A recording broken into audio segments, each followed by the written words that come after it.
እንደገና የማይታየውን እንጂ የሚታየውን ባንመለከት ቀላል የሆነ የጊዜው መከራችን የክብርን የዘላለም ብዛት ከሁሉ መጠን ይልቅ ያደርግልናልና የሚታየው የጊዜው ነውና የማይታየው ግን የዘላለም ነው። ካንሰር፣ ሱካር፣ ልብ ድካም፣ ኩላሊት ፕሮብሌም ሰውነታችን ላይ ተሸክመን የምንዞረው በሽታና ስቃይ በሙሉ ጊዜያዊ ነው። የማይታየው ግን ዘላለማዊ ነው።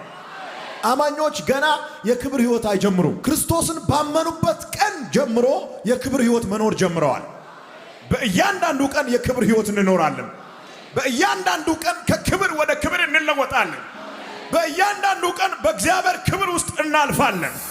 ለምን ብትሉ የጌታን መልክ ለመምሰል፣ ለምን ብትሉ የልጁን የኢየሱስን መልክ ለማግኘት።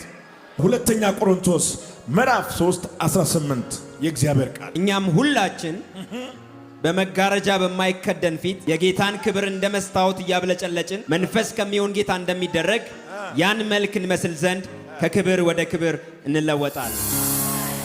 የጌታን መልክ እንመስል ዘንድ ከክብር ወደ ክብር በእያንዳንዱ ቀን ከክብር ወደ ክብር እንለወጣለን። በሚገርም ፕሮሴስ ውስጥ ነው የምናልፈው። ዝም ብለህ የምትውልና የምታድር ይመስላል፣ ግን አይደለም። ክርስቶስ በህይወታችሁ ላይ እየሰራ ነው። መንፈስ ቅዱስ በህይወታችሁ ላይ እየሰራ ነው። ምን አይነት ስራ?